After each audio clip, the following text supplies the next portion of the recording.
Gracias por estar con nosotros. Muchas gracias, don Carlos. Mucho gusto en saludarlos a todos. Muy contenta también de ver hartas caras conocidas. Por ahí veo a la Chantal, que tremenda amiga, a don Carlos, que también de Viña, a don Francisco Martínez, a don Germán de Quintero, así que bien contenta de poder saludarlos a muchos que esto harto de menos. Muy contenta también de estar terminando este proceso y de volver un poco a la normalidad. Fue un proceso muy duro y estando en una comisión también que obviamente no era lo que esperábamos, o sea, partiendo porque yo no esperaba salir electa en primer lugar y después porque me tocó presidir quizás la comisión en la que menos esperaba estar. Yo siempre pretendía estar en la comisión de sistema político, que es un poco lo que me gusta, donde estaba todo el sistema electoral, la justicia electoral, y, y me encomendaron el tremendo desafío de presidir la Comisión 3, que era donde efectivamente está el corazón de la Constitución, pero también está todo, se ponía en juego toda la parte valórica de, de la Constitución propiamente tal y que iba a estar en jaque en este proceso y que para mí era muy importante poder dejarlo muy bien plasmado en la Constitución porque finalmente yo tenía claro que si que en algún momento en el futuro había que hacer alguna reforma respecto de Congreso Nacional, del sistema político, de cualquiera de los órganos autónomos, incluso de los derechos sociales, se podían tener los votos en el Congreso, pero en toda la parte que es valórica era tremendamente relevante dejarlo muy bien plasmado, de forma de que el Congreso tampoco tuviera mucha injerencia, pero además porque conseguir los votos para plasmar lo que nosotros queríamos que quedara en este texto constitucional era tremendamente difícil lograr eso en un Congreso con 155 diputados y con la gran fragmentación que tenemos hoy, en el día de hoy en nuestros parlamentarios. Así que, bueno, y además porque en la Comisión 13 se juntaban todos los nudos o todos los puntos importantes para los republicanos, para nuestro sector de derecha, que obviamente no era menor. O sea, estaba partiendo por el Estado social y democrático de derecho, que era nuestra misión también poder enfocarlo al punto de poder plasmar la servicialidad del Estado, la subsidiariedad y dejar establecido la autonomía de los cuerpos intermedios. Eso estaba ya en el artículo, en los primeros artículos de los derechos, en el fondo de los fundamentos del orden constitucional, que están en el capítulo primero, y nos preocupamos precisamente eso, de poder establecer de esta forma el orden antropológico que debería primar en toda sociedad, de forma de darle la bajada, que era lo que habían trabajado en la comisión experto. Curiosamente, en esta comisión había un acuerdo transversal entre los comisionados expertos sobre poder establecer este orden antropológico donde primero estaba la dignidad humana que se establece como inviolable y que es la base del derecho y la justicia, y obviamente se establecía que las personas son libres e iguales en dignidad y en derechos. Y en este primer artículo, que además es el encabezado de la Constitución, también se establece que el respeto y la garantía es el primer deber de la comunidad política. Y eso era muy importante de dejarlo y mantenerlo en el artículo primero, porque después de eso se podía esbozar todo el tema del Estado. ¿Qué viene después? Entonces nosotros dijimos, bueno, está perfecta la persona, pero aquí es importante dejar también la familia, porque la familia es el núcleo fundamental de la sociedad y está por sobre el Estado. Y por lo tanto, en el inciso segundo dejamos lo que les acabo de decir, que la familia es el núcleo fundamental de la sociedad y también que es deber del Estado darle protección a la familia. Después, efectivamente, a través de las observaciones de los expertos y todo, se establece el Estado de Chile que es social y democrático de derecho, pero sí se ha establecido en la historia de la ley que esto no es un Estado que es un Estado asistencialista, que no es un Estado de bienestar, no es un Estado socialista, sino que es aquel que hablaba Jaime Guzmán en la historia de la ley, en las memorias de Jaime Guzmán que están plasmadas cuando se redactó la Constitución de 1980 y que coincide con el Estado social democrático de derecho del modelo alemán, donde efectivamente no se trata de este estado de bienestar, un estado como es el modelo tradicional de hoy día Venezuela, Ecuador o de Haití o de otros países de Sudamérica, donde efectivamente la prestación de los derechos sociales se basaba solamente en que es el Estado el que los provee. Muy por el contrario,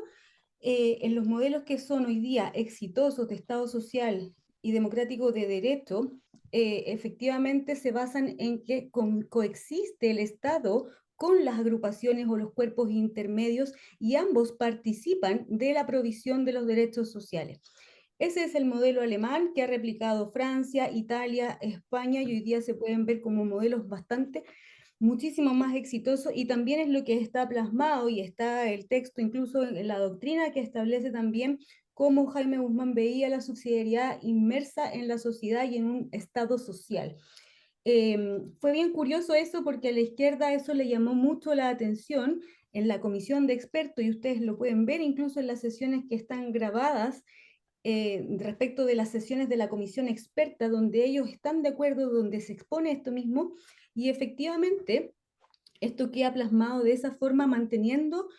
lo que establece el borde, que hay efectivamente el desarrollo progresivo de los derechos sociales, que quiere decir de que no puede venir el Estado y decir, oye, te cumplo todos los derechos sociales, aquí hay salud pública de calidad, educación pública de calidad, y vamos gastando y dejamos en la ruina al país, como ocurre en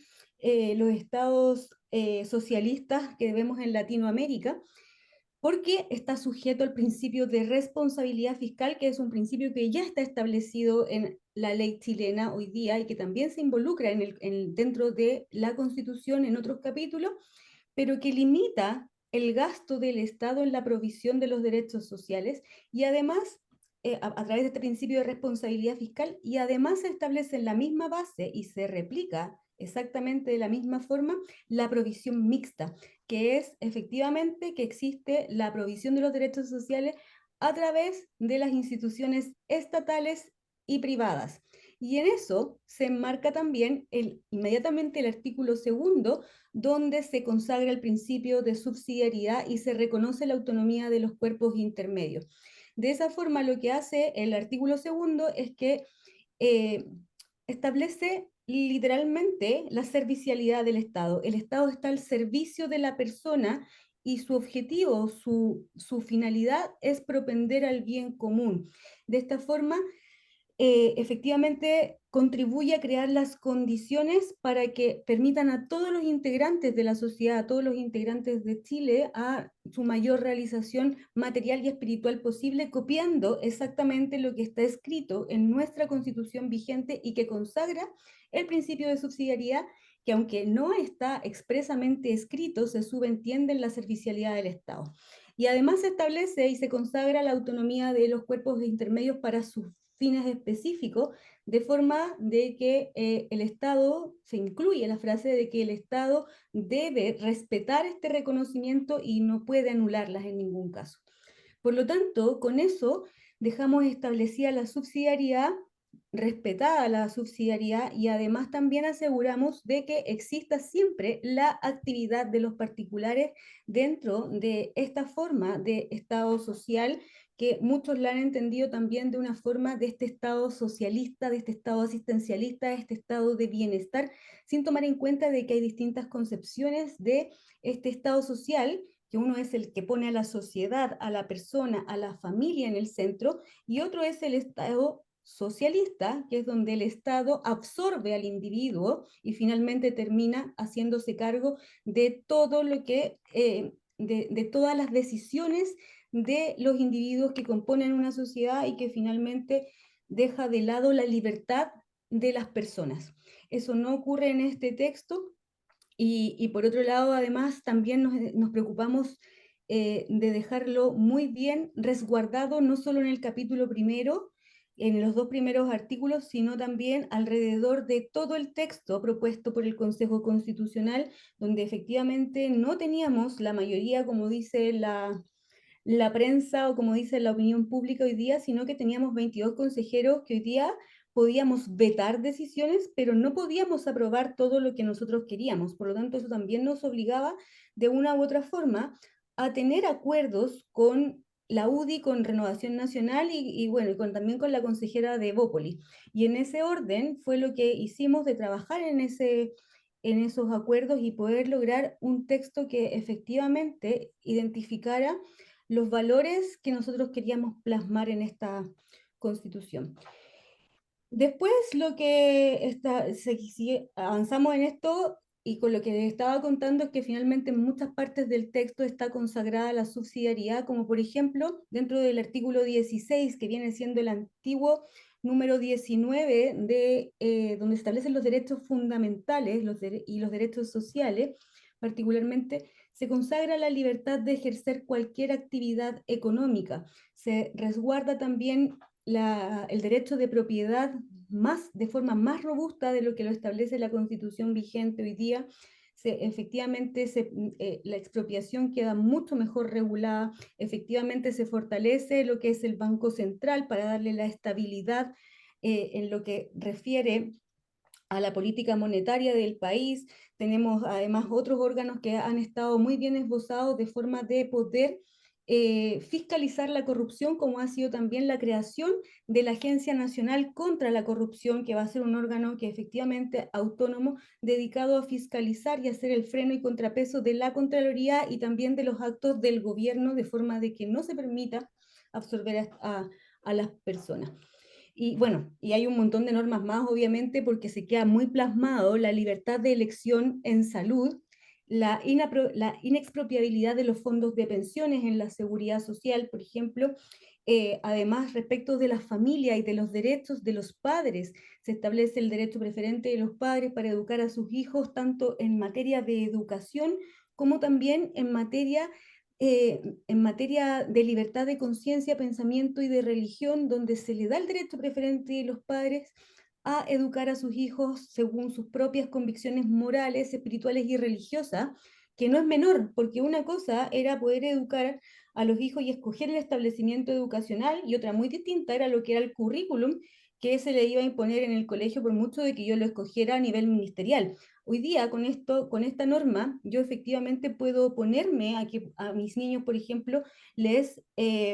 participen, por ejemplo, de alguna charla o de alguna actividad que se base en la educación sexual integral cuando todavía no llegan a la edad que yo creo que efectivamente están en edad de poder tener y de participar en esa charla, como por ejemplo los niños de jardín infantil. O sea, en el fondo son niños y siguen siendo niños y por lo tanto esa decisión la tomo yo como padre. Esa decisión la tienen las familias y en su caso los tutores o los curadores, porque también tenemos que entender que hay familias que no solamente van a estar compuestas por el núcleo familiar, sino que también tenemos familias que son monoparentales y otras familias que finalmente o bien están los niños con los abuelos o están con algún tío, y en ese caso también hay que fortalecer a la persona que tiene a su cuidado a el menor de edad.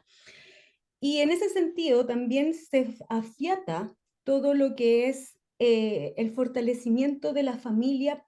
cuando se consagra en el nuevo artículo 14, lo que es el interés superior del niño. Efectivamente, existe el interés superior del niño, pero lo que la izquierda nos trataba de indicar es que esto iba a ser autonomía progresiva, que cada niño, niña o adolescente, como dicen ellos, tenía la libertad de ir tomando sus propias decisiones en la medida que avanzaba y se desarrollaba físicamente y mentalmente.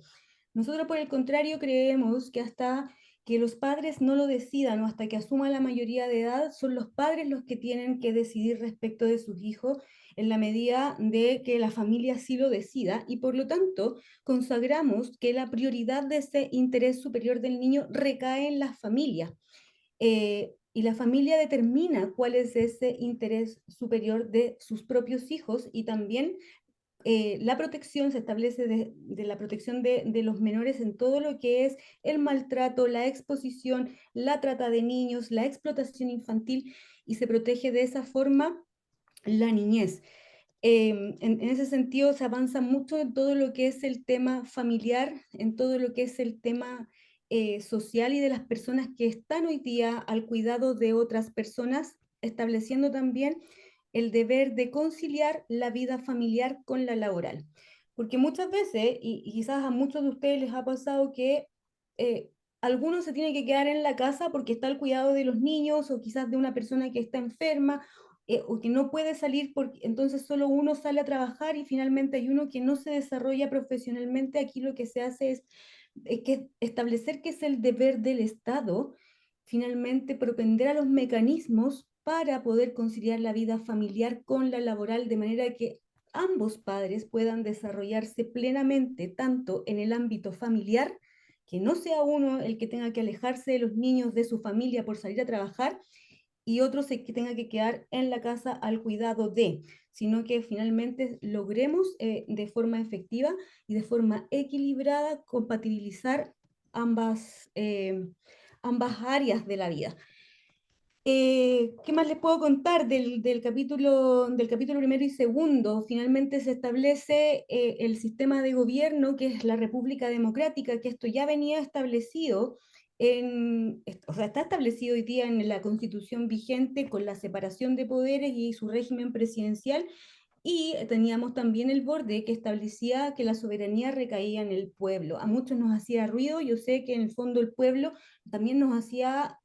un llamado a decir, oye, con esto quedamos un poco abiertos a lo que la fracasada convención nos estableció como plurinacional y que había muchos pueblos y muchas naciones que componían Chile. Nosotros, este artículo que venía efectivamente de esa forma del anteproyecto de los expertos, lo que hicimos fue complementarlo y terminó siendo que Chile, en el fondo la soberanía reside en el pueblo de Chile, nación única e indivisible, porque era importante para nosotros también dejar plasmado el concepto de nación y de que es una sola nación. Chile es un único país, un estado unitario. Y en ese orden, lo que también se establece es que, bueno, la Constitución vigente establece que la soberanía se ejerce por el pueblo a través de las elecciones periódicas y de los plebiscitos, y se ejerce por las autoridades que son electas. Lo mismo se establece en este artículo, donde se ejerce también por el pueblo a través de los mecanismos de elecciones periódicas, de plebiscito, y también se vuelve a repetir lo de la Constitución vigente en cuanto ningún sector del pueblo, ninguna persona, ninguna institución o grupo puede atribuirse su ejercicio. Y luego se consagra también el ejercicio de la participación política de hombres y mujeres de forma equilibrada, y también el mecanismo de garantizar la participación política de las mujeres. ¿Cuál es el punto de esto? Es que hoy día esto está contenido en la ley 18.603 sobre partidos políticos, donde efectivamente existe un incentivo del Estado. Por ejemplo, cuando se participa en una elección, a las mujeres se les reembolsa un porcentaje por los gastos que tenga por pagar, un porcentaje superior a lo que se les reembolsa a los hombres, y esto se hace con el incentivo de que los partidos políticos también puedan proponer mujeres a las listas de candidatura. Y en ese orden, obviamente, se copia esta norma, se pone acá, venía de la comisión de expertos. Esto también era algo que era una lucha importante de Chile Vamos, y por lo tanto sabíamos que tampoco teníamos mucho movimiento, porque después habían otras normas que también nos gustaba dejar plasmadas en el texto, pero manteniendo la debida concordancia. Y de esa forma también quedó plasmada el avance también que se hace respecto del derecho de las mujeres. Y además también hoy día los partidos políticos también tienen un cierto porcentaje de asignación, por así llamarlo, que en el fondo es efectivamente para invertir en capacitaciones y en involucrar a las mujeres en el mundo político. Luego,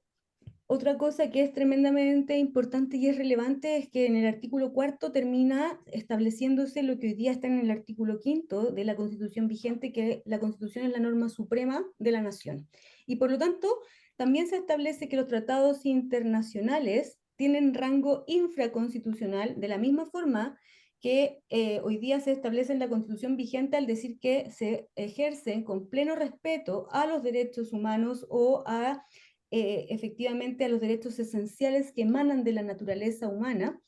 que más viene siendo lo mismo que los derechos humanos, siempre con pleno respeto a la Constitución vigente. La novedad de esto es el soft law. que finalmente son aquellos instrumentos internacionales, reglamentos, la Agenda 2030, por ejemplo, que no es un tratado internacional ratificado por Chile que esté vigente, que se establece que no es vinculante para Chile. Y eso es muy importante porque hoy día con eso le cerramos la puerta a muchos instrumentos que se hacen intentar valer en la interpretación perdón, en la aplicación de las sentencias o los fallos que emiten los jueces en los tribunales de justicia. Y en ese orden, hoy día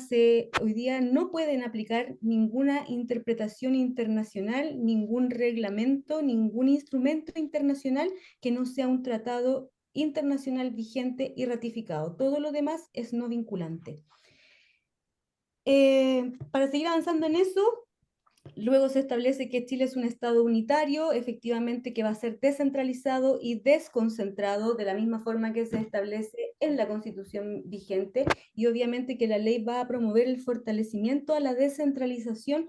de forma que el país se pueda desarrollar de forma equitativa y solidaria, que tampoco es una novedad. Hoy día tenemos muchas regiones, por ejemplo Antofagasta, que produce la mayor cantidad de Cobre, litio. no, pero finalmente es la que tiene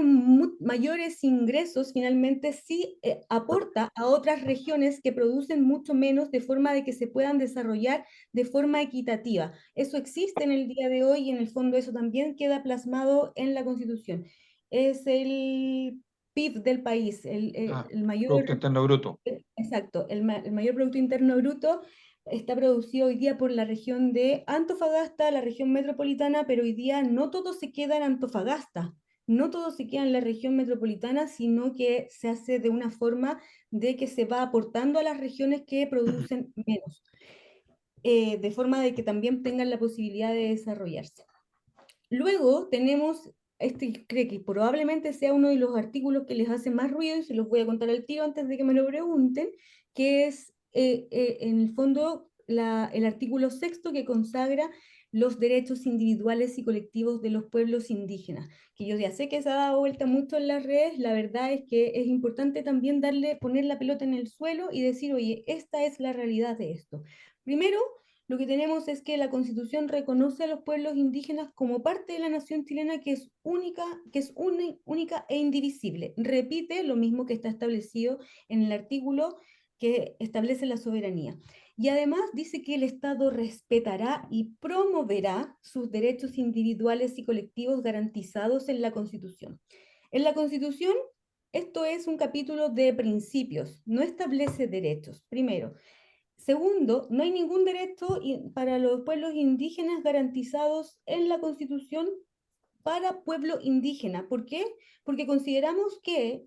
todos los pueblos indígenas que están dentro de Chile también son chilenos y son personas, y la Constitución asegura a todas las personas. Y por lo tanto, caben en todos los artículos que están establecidos de esta forma. No tienen ningún derecho establecido de forma especial dentro de la Constitución para los pueblos indígenas. ¿Qué es lo que sigue de esto? Es que lo que hace más ruido probablemente sea que respeta y promueve los derechos colectivos. Tampoco habla de garantizar ni de asegurar, habla efectivamente de promover y respetar. ¿Qué pasa con los tratados internacionales donde tenemos el convenio 169 de la OIT? Y uno dice, chuta, con este artículo se nos metió el convenio 169 de la OIT y las tierras y la Araucanía. No, porque tenemos el artículo anterior, que es el artículo quinto, que finalmente lo que hace es que establecer que ningún instrumento internacional que no sea un tratado ratificado y vigente por Chile no es vinculante, y por lo tanto no tendría el efecto que se está pensando, sino que efectivamente lo que hace es respetarlos y promoverlos. Y por otro lado, porque hace más de 6 años ya, y quizás un poco más, ya existía la ley indígena en nuestro país que establece y garantiza derechos colectivos a los pueblos indígenas, y eso está plenamente vigente y efectivamente aplica. Y no quiere decir de que haya una expropiación de tierras ni nada por el estilo, sino muy por el contrario, hay un procedimiento para que aquellas personas que tienen origen de alguna de las etnias que está dentro de Chile puedan optar a ciertos espacios de tierra que, que no estén ocupados y que el mismo Estado es el que se los asigna, y así funciona. Así que en ese sentido también poner esta pelota en el suelo para que bajarle el efecto, porque si hubiese sido tan terrible como lo están exponiendo hoy día en las redes sociales, créanme que nosotros también habríamos pataleado absolutamente y no lo habríamos dejado en ese artículo ni con esa bajada. Eh, ¿Qué más? Después tenemos, bueno, el artículo 7, el 8 y el 9 no fueron enmendados porque, perdón, el 7 y el 8 porque establecen el principio de legalidad y juridicidad que están igualmente establecidos en la Constitución vigente. Esos artículos no se movieron, están idénticos. Y después lo que viene es una novedad también respecto de esta propuesta constitucional donde se establecen los principios rectores de los órganos de la administración del Estado, que copia una buena parte de la Constitución vigente, pero además agrega la función anticorrupción, donde existe esta Agencia Nacional contra la Corrupción que se va a preocupar efectivamente de los actos de gobierno para poder efectivamente velar por la probidad y por la transparencia, y también para que la rendición de cuentas sea lo más transparente posible dentro de los órganos estatales. Después tenemos otra novedad que es el deber de seguridad del Estado. Hoy día eso, si bien existe de forma que está plasmado como que el Estado tiene en el fondo que propender a mantener el Estado de Derecho, ya sabemos que eso hoy día básicamente no se ha cumplido por ninguno de los gobiernos de turno, al menos desde los últimos, y por lo tanto sí se establece el deber de seguridad, pero que también va de la mano con un derecho que se establece en el artículo 16, que es el derecho de toda persona para vivir en un entorno seguro. Y esto hace un juego de freno y contrapeso de forma de que, siendo un deber del Estado resguardar la seguridad de la población y la integración armónica de sus habitantes, también existe un contrapeso que es efectivamente que el ciudadano puede ejercerle al Estado este deber de seguridad, de vivir en un entorno seguro, de vivir en una zona que efectivamente pueda salir a la calle, que se pueda desenvolver y desarrollar libremente, alcanzando lo que vuelve al artículo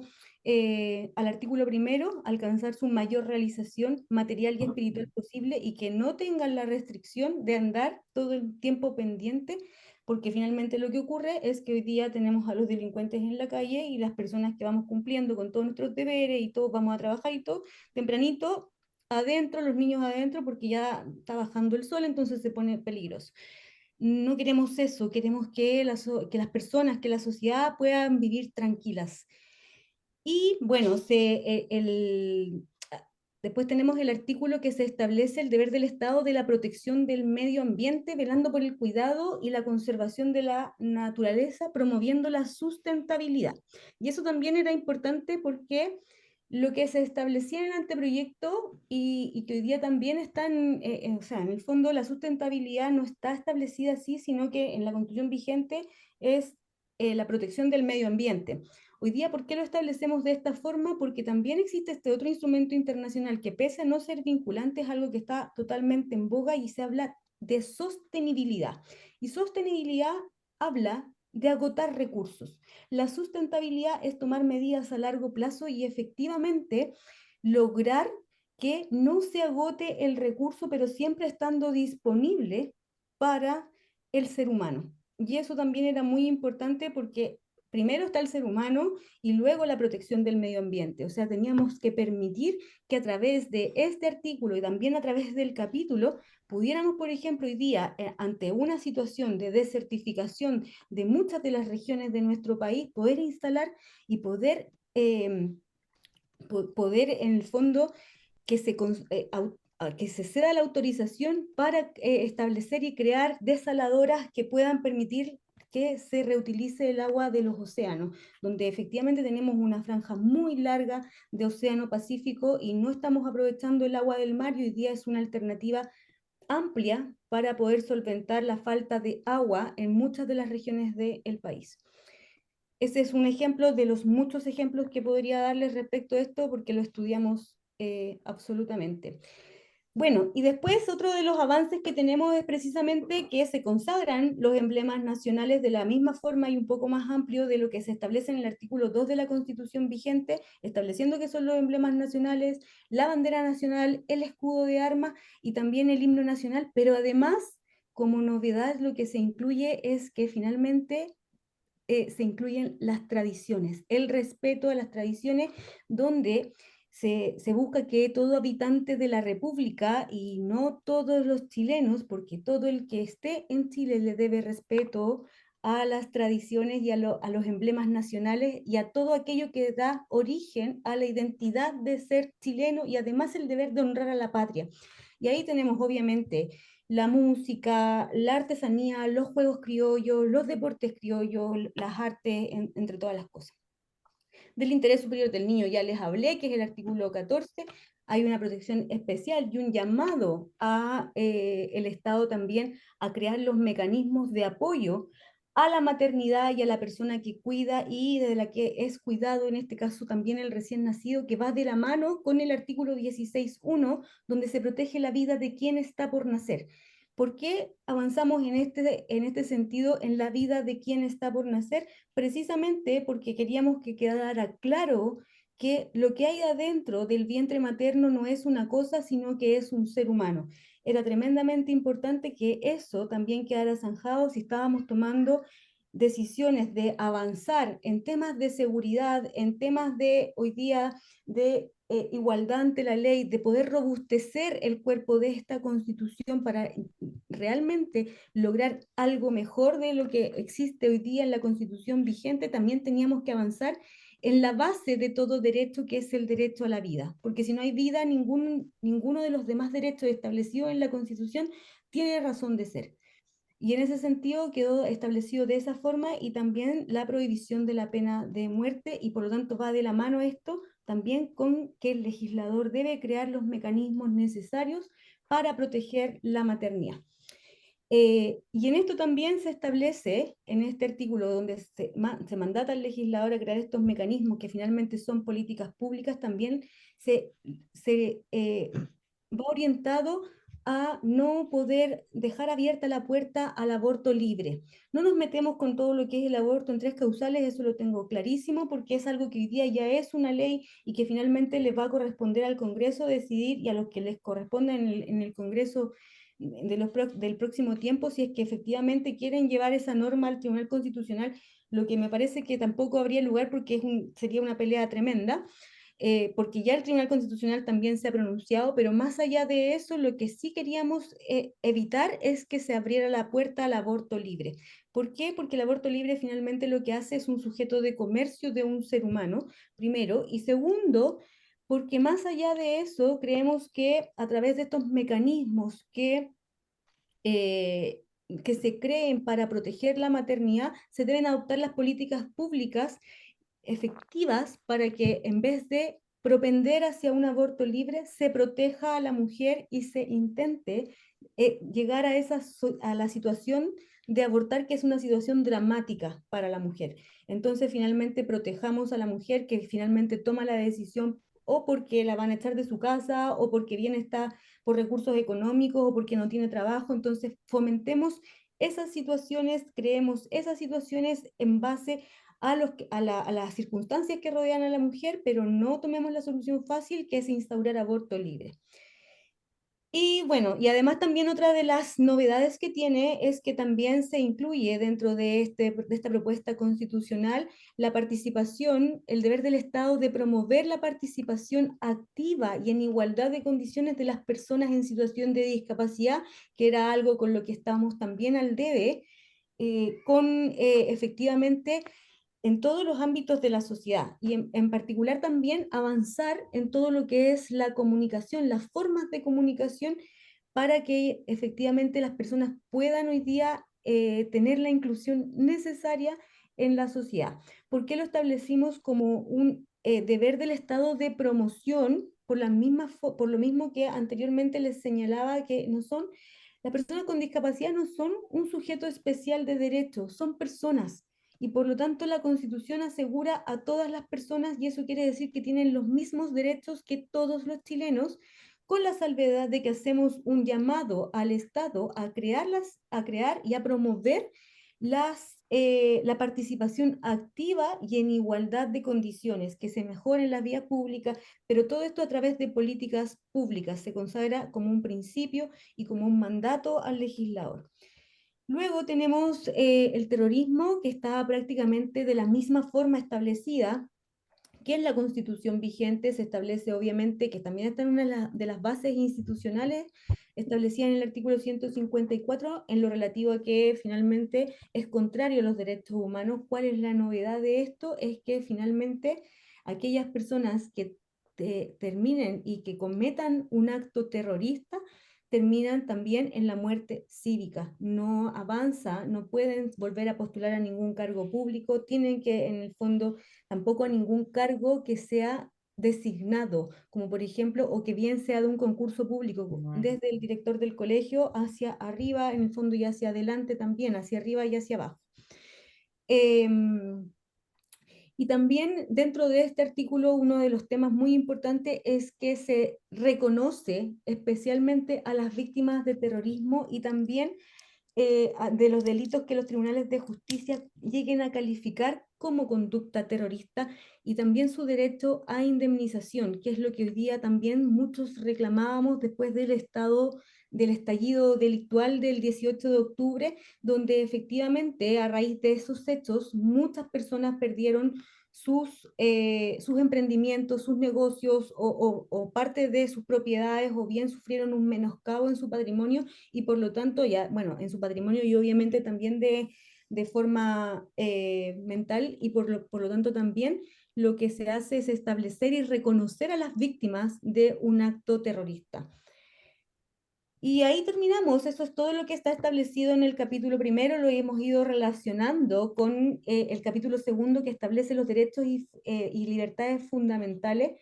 Y además la siguiente novedad que tenemos es que también tenemos un epígrafe sobre deberes constitucionales, cosa que tampoco estaba de forma definida en la Constitución vigente, aunque estaba intrínseco. El deber también, el capítulo en la Constitución vigente se llama derechos y deberes fundamentales. Entonces, el capítulo es de derechos y deberes. Hoy día lo que se hace es separar en un epígrafe distinto, de forma también de dejar bien establecido cuáles son los deberes de toda persona, y obviamente incluso algunos deberes del Estado que están establecidos de forma expresa. Respecto de, ¿qué más le puedo decir? Esta Constitución no tiene pluralismo jurídico, que era algo que también la Convención nos trató de imponer, sino que aquí se establece la igualdad ante la ley, que en Chile no hay grupo ni persona privilegiada, que es exactamente lo que se copia de la Constitución vigente, que se mantiene porque creemos que es una buena norma. La izquierda en todo sentido trató de instaurar y de imponer, de dejar plasmado en este texto la interseccionalidad, que también se traduce como multidiscriminación. ¿Qué quiere decir esto? La interseccionalidad es que que distintas personas, o que una sola persona, más bien dicho, puede reunir distintas características para ser discriminado. Por ejemplo, oye, soy mujer, soy homosexual, soy de región. Entonces todo eso ya son tres características que al momento de que el juez tiene que tomar una decisión, tiene que tomar en cuenta todas esas características al momento de emitir un fallo. Momentito, me da lo mismo si usted es de región, si es homosexual y si es mujer, porque la verdad es que aquí ante la ley somos todos iguales, y con esto evitamos también que exista de forma expresa la multidiscriminación en el texto constitucional. En la libertad personal y la seguridad individual, aquí hay dos temas que son tremendamente relevantes. Primero tenemos la expulsión de los migrantes que ingresen de forma irregular a nuestro país, porque lógicamente no estamos en contra de la migración en ningún caso, pero aquellos migrantes que vengan tienen que entrar por la puerta con todos sus documentos y venir a aportar a nuestro país. Los que entren por la ventana, lo siento, pero tienen que abandonar el país y van a ser expulsados en el menor tiempo posible, acorde a lo que se establece en la ley. Y en ese sentido también esto va de la mano con aquellos que entren de forma regular o irregular, pero que cometen un delito en Chile. Porque aquellas personas que cometen un delito en Chile no tenemos por qué tenerlos aquí en nuestro país y reincidiendo muchas veces. No tenemos por qué recibir personas que son delincuentes porque ya tenemos suficiente con los nuestros. En ese sentido, ¿qué es lo que se establece? También tienen que cumplir la pena o en nuestro país, según si es que existe un tratado internacional ratificado por Chile, o en su país de origen cuando corresponda.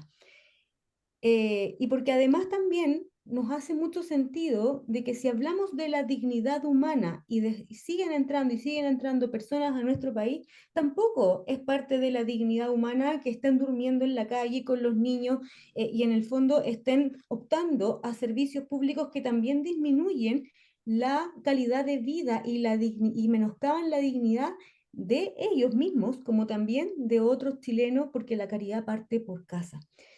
Esa es una norma que hoy día también es una novedad en el texto constitucional y bueno, obviamente que es siempre y cuando no se trate de aquellos casos de asilo y de otros casos que están regulados también en algunos tratados internacionales que están ratificados y vigentes por Chile. La siguiente norma que es tremendamente importante es la letra I, la I latina, que no, que creo que quedó en la letra H finalmente, donde se establecía también era la norma de los 75 años, que fue bastante discutida, nos tocó revisarla en la comisión, nos tocó pelear ahí con los comisionados de izquierda, fue una cosa muy dura porque además había una iniciativa popular de norma que también establecía el mismo objetivo. Finalmente nos faltaba un voto para poder aprobarlo, en la comisión y le dimos una nueva redacción y en el fondo hoy día está establecida, está en la letra H del artículo 16.4, donde se establece que las personas condenadas a una pena privativa de libertad pueden solicitar al tribunal competente la sustitución de dicha pena por la de reclusión domiciliaria total, siempre que se acredite conforme a la ley la existencia de una enfermedad terminal y que el condenado actualmente no represente un peligro para la sociedad. Esto es muy relevante en el sentido de que además se establece en el 16 número 8, en el 16 número 7, perdón, una nueva forma de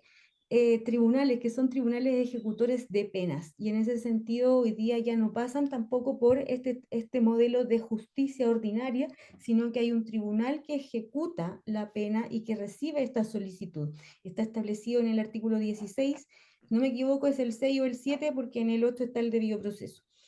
Así que ahí está, y está la fórmula también de esa forma establecida, que la única diferencia es que hoy día se le quitó los 75 años, que era también el orden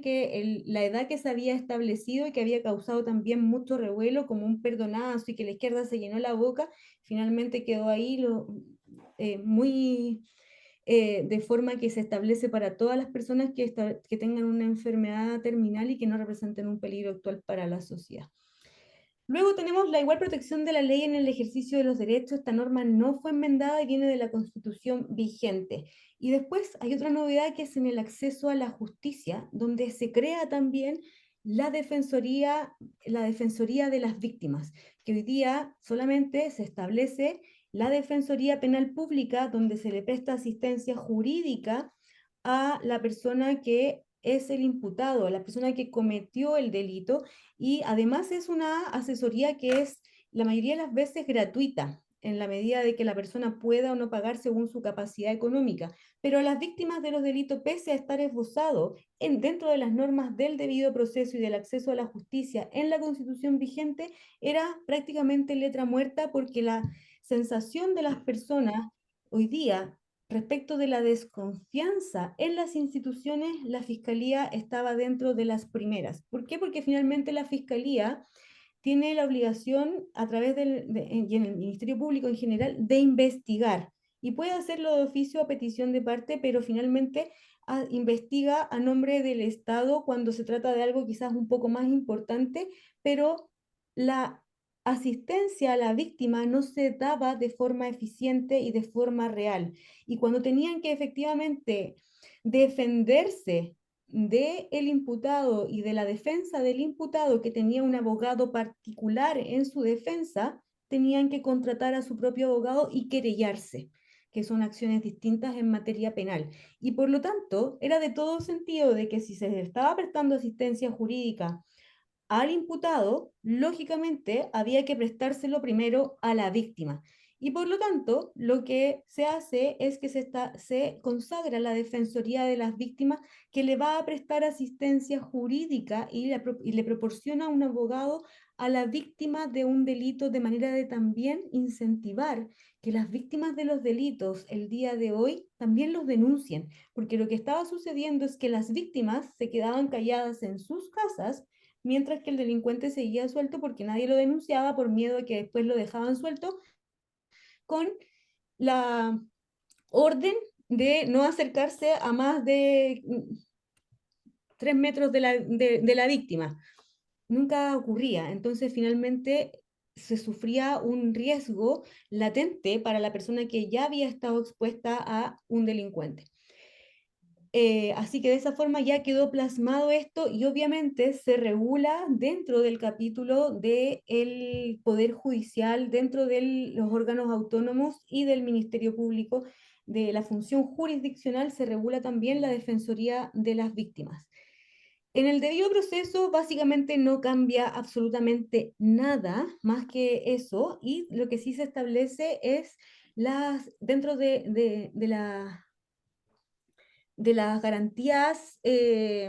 penales administrativas, que en verdad, de las garantías administrativas más bien dicho, lo que se hace es establecer el trato digno y oportuno, que es tremendamente importante, prestado por los órganos de administración del Estado, como sus autoridades y también sus funcionarios. Porque también dentro de todo lo que queríamos plasmar en este texto y que era muy importante para nosotros, era que nos dábamos cuenta de que los tiempos de todos los servicios públicos no son los mismos tiempos que los de las personas. Y es de sentido común, efectivamente, de que si yo voy al Banco Estado, no puede ser de que haya una fila de 3 cuadras, pero si paso al Banco de Chile, paso directo a la caja. Porque finalmente es un servicio que me está prestando el Estado y el Estado tiene la obligación de hacerlo bien también y de poder exigirle al Estado. Y de esta forma se le establece el deber de oportunidad, que es muy importante. O sea, no puede ser que de repente en pandemia se nos paralizara todo lo que era el registro civil y no podíamos actualizar el carnet de identidad. Y hasta el día de hoy estamos votando con cédulas de identidad vencida porque hay atrasos en la generación de las cédulas de identidad de los chilenos y también de todo lo que es el sistema de documentación de los extranjeros. Entonces, al final se forma en que es el Estado el que falla, pero además porque el Estado es lento y el Estado tiene que ser eficiente y ir acorde a los tiempos de la ciudadanía. Y en ese sentido, no solo tiene que ser oportuno, sino que también tiene que ser un trato digno. Y en ese orden, también se establecen sanciones para los órganos de administración del Estado y también para sus funcionarios que no cumplan con este deber. Después se repite todo lo que es el derecho a la honra, el derecho a la protección de la vida privada. ¿Cuál es la diferencia? Y lo que se innova en este texto propuesto es que finalmente se agrega en el derecho a la honra, en el derecho a la protección de la vida privada y en el derecho a la protección de los datos personales de la persona y de su familia. Porque la exposición de datos no solo pertenece a la persona, sino también a las de mi hijo, a las de mi marido, porque se tiende a proteger en todo este texto a la familia y obviamente propender al fortalecimiento y a robustecer lo que significa la familia en el ámbito de la sociedad. En la libertad de pensamiento, de conciencia y de religión, ya les conté que se establecía el derecho preferente de los padres. También hay una norma muy relevante que es la objeción de conciencia, que ha dado vuelta también mucho, y también que se establece en el texto original que nosotros teníamos la objeción, que en el fondo se respetaba y se garantizaba la objeción de conciencia tanto individual como institucional. Después de conversar con muchas personas y con muchos académicos que entienden del tema, también vimos en el fondo, más allá de que esto aplicara a las iglesias, que está perfecto, que también nos podía jugar en contra, que también era un riesgo, como por ejemplo que se estableciera una clínica de forma que ellas dijeran, bueno, es que esto por objeción de conciencia y dentro de mi declaración de principios y de mis estatutos, yo no estoy de acuerdo con la vida y por lo tanto en esta clínica se hace aborto libre. Y por lo tanto esta clínica es una clínica abortiva y a pesar de que no está permitido a través de la ley, hoy día también se podría hacer, porque eso sería, se traduciría en objeción de conciencia institucional. La conciencia la objeción de conciencia individual está perfecto y eso también queda plasmado, pero también se indica que quedó solamente objeción de conciencia, no se nombra individual ni institucional. ¿Por qué? Porque se establece que la ley debe garantizar su respeto y protección, pero que la regulación va a quedar al legislador, porque así de esa forma permitimos que se regulen las situaciones en que no cabe la objeción de conciencia siempre que no se trate de materia religiosa, que es lo que también nosotros buscamos establecer. Y por otra parte, porque respecto de la, de los médicos dentro de las instituciones ya está establecido en la legislación sanitaria, efectivamente, que existe la objeción de conciencia para los médicos de realizar las maniobras del aborto en las situaciones de aborto en tres causales. Por lo tanto, eso también quedaba protegido de esa forma y no nos arriesgamos. Y también se agrega una norma que en la última revolución fue más común de lo que nosotros creíamos y fue una costumbre quemar las iglesias, quemar las figuras sagradas, las imágenes, y por lo tanto también se establece que cualquier atentado contra los templos, contra sus dependencias, va a ser contrario a la libertad religiosa y por lo tanto también sancionado por la ley. Dentro de la libertad de expresión se establece de forma expresa también que el Estado no puede imponer una verdad única u oficial, que finalmente lo que evita esta norma es el negacionismo, que es lo que nos han tratado de establecer hace mucho tiempo a través del Congreso. Y bueno, después está el derecho a solicitar la información pública, que también se le agrega el oportuno, porque también no puede ser que pidamos por transparencia información, voy a poner un ejemplo muy de contingencia, finalmente de lo que ocurre con las fundaciones y las platas asignadas a través o bien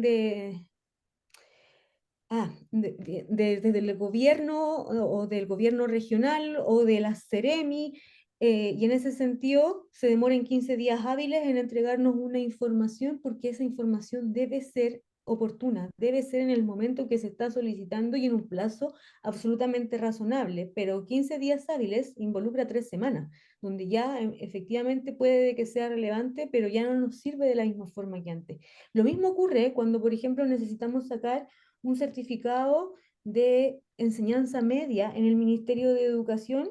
y se demoran 2 semanas y obviamente el trámite tenemos que hacerlo con urgencia. Eso no puede ser. O apostillar un documento hoy día, que hoy día ya se puede quizás hacer cuando el documento está y se lo entrega el registro civil a través del sistema online, está perfecto, pero cuando hay que sacar una partida de nacimiento y se fotocopia el libro para hacer algún trámite, hay que ir a apostillar en persona y eso se demora un montón de días hábiles también. Y eso tampoco puede ser posible porque no se cumple con el principio de oportunidad que también está establecido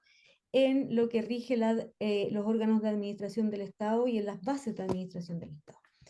El derecho de reunión se mantiene, salvo en el fondo lo que se establece en el derecho de reunión es que quienes participen en estas reuniones no tienen que respetar a quienes no sean parte de esa reunión y la propiedad pública y la privada. Y esto apunta principalmente a las manifestaciones, a que no se cometan y a que quede protegido constitucionalmente el hecho de que se vandalicen o la propiedad ajena y la propiedad pública, o sea, que pertenece a todos los chilenos. En el derecho de asociación se mantiene prácticamente igual,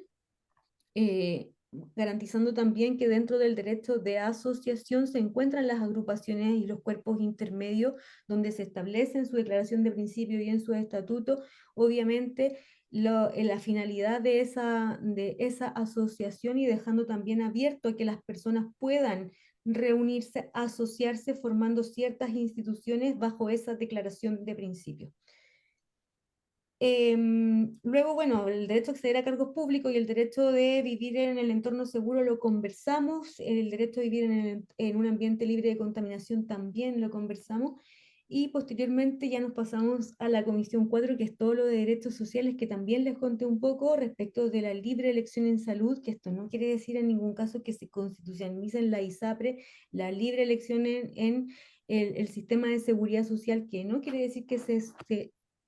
constitucionalice la AFP, no, pero el mecanismo que se escoja, que perfectamente va a seguir siendo la AFP probablemente, y van a seguir siendo las ISAPRES de una forma hasta que no se decida cambiar, pero eso no es materia de la Constitución,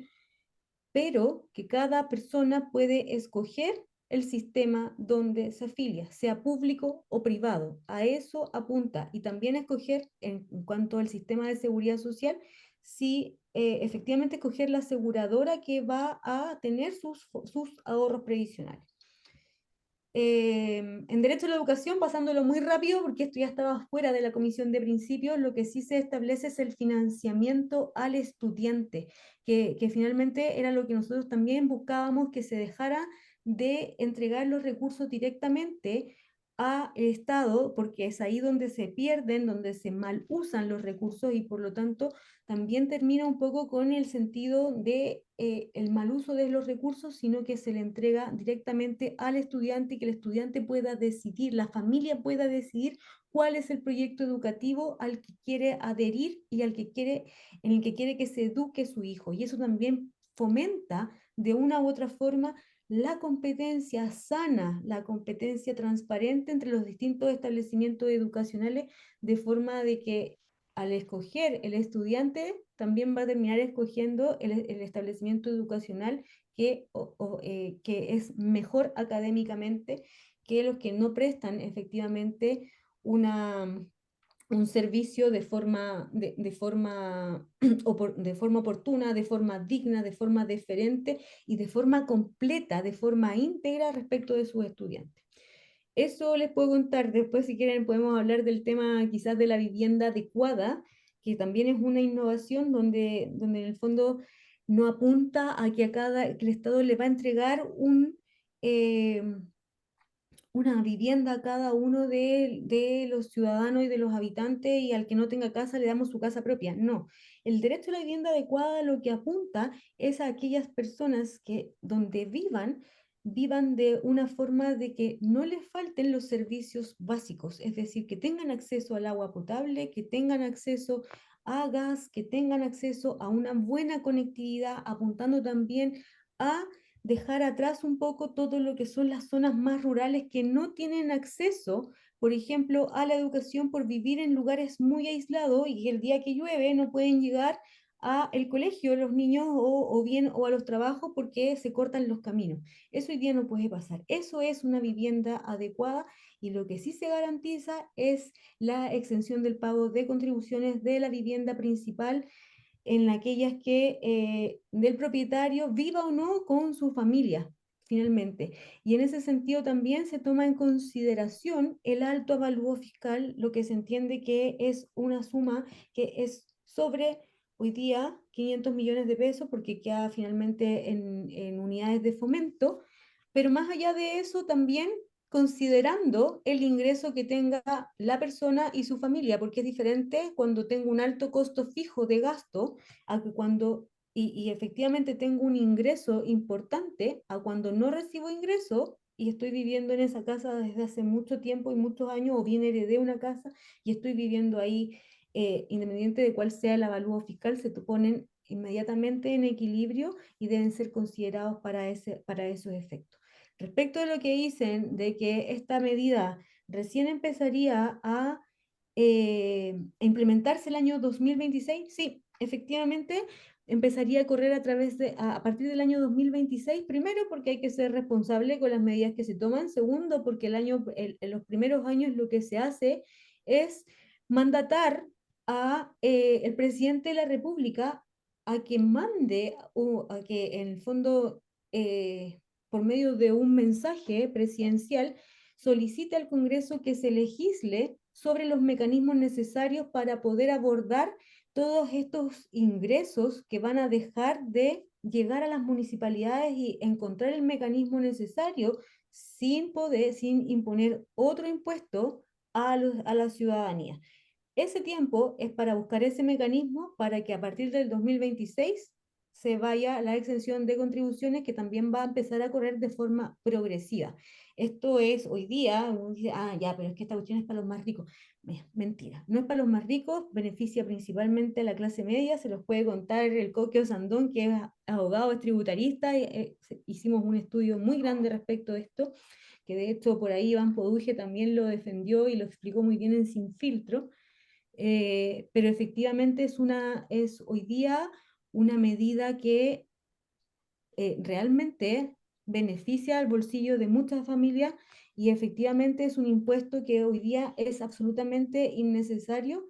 que las municipalidades pueden suplir de muchas formas y adoptando muchos mecanismos y también para tranquilidad de todos los que nos están escuchando, también hubo un previo acuerdo con la Asociación de Municipalidades de Chile con ACEMUCH para poder resolver